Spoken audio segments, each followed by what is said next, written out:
What's up, Ford fam? Bryan here. Trying not to get too excited because then my brain starts to wander. I want to talk today about strength training in the sense that we very frequently are told, athletes, runners in particular, need to strength train, and that strength training prevents injury and improves performance. And it's usually kind of left at that. And I think for me, the understanding of the why is so important. And understanding those mechanics are nuanced, but I think for you, the athlete, you, the person who's doing it, to invest in it, you're gonna need to understand that those components and how they work, right? You understand that when you go and do a track workout, you're improving X, Y, and Z. When you do a long run, you're doing X, Y, and Z. But I think very frequently we're like, yeah, I do strength training and we don't necessarily see the benefit from that, or we don't really make the time for it. So let's talk about first how running is problematic.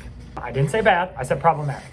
So running inherently is a stressful thing to do. We talk about it as though it is the most natural thing in the world, and it is, but the way that we participate in it is not. In the sense that we're the only animals in the kingdom that are out there doing training runs. And if you apply this to other sports, strength training or lifting or whatever, or rowing, no other animals are doing that, right? They run when they need to for as little as possible, as fast as possible. That's basically it for most animals. And so when we're saying, hey, I want to go from running 1 mile to a marathon, in 18 weeks, you're asking for a very significant thing from your body. And people do it all the time. So again, I didn't say it was bad. I said it was inherently problematic because it takes a long time and humans are not patient creatures, okay? So when we go for a run, every time you go for a run, there's a certain amount of tissue breakdown. When we say tissue breakdown, I'm talking muscle, bone, and ligament, right? And so there's nothing wrong with that. It's a very natural process, right? So you break down a little tissue, and then your body catches up, right? And so it repairs that tissue. If you do that frequently, a phenomenon called the supercompensation effect occurs, in the sense that it's like, I ran a mile, I took a break. I ran a mile, I took a break. I ran a mile, I took a break. And by the 10th or 12th time, it's not as hard anymore, right? Because your body's like, oh, we're just going to keep doing this thing. Okay, I guess we're just going to have to get stronger. And then you bump up, right? And then it's 2 miles and 2 miles and 2 miles, etc. And that's all normal and that's all great. And when that's done appropriately, in theory, you may be able to avoid tissue injuries and tissue sensitivities. Tissue sensitivities are a little different. We can get in that another time. But essentially, it is a repetitive use pattern that your body goes, we do this a lot, I'm not sure we can handle it, I'm going to fire a warning shot and see if my human will listen and stop doing it.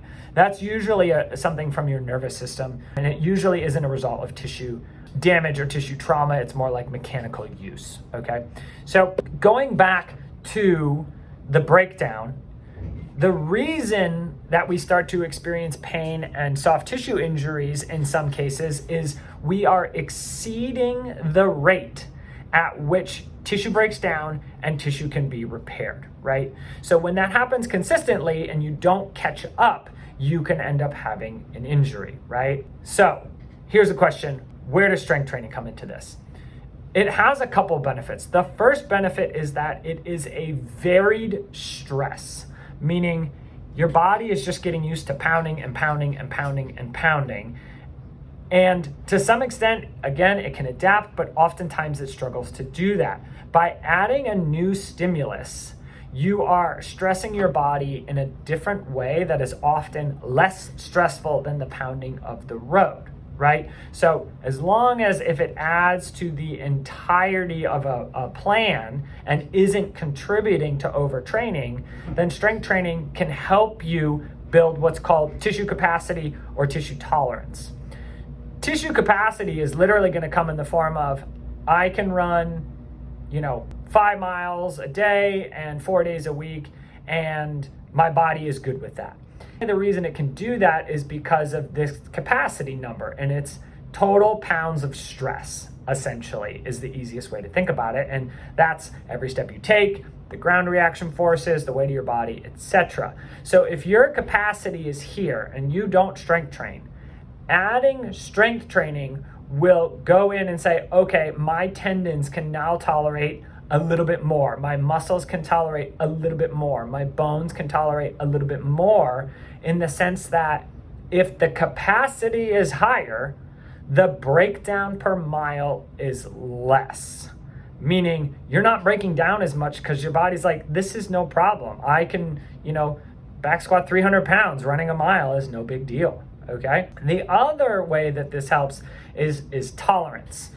And tolerance is kind of like capacity, but tolerance for me veers a little bit to the side and is more in the neurologic sense, in that if this is your neurologic tolerance, right, you can increase this by running more. You can also increase this by adding other stressors in, right? And so what happens is you build a larger vessel here. So this is a liter, and now it's 2 liters, and I can tolerate 2 liters of total stressors, right? And that is saying that, okay, my nervous system can adapt to these things. My nervous system will tolerate the ground reaction forces. It'll tolerate, all the stress I'm putting at it. And so that's how it's a little different than capacity. Capacity is almost like a pure numbers thing.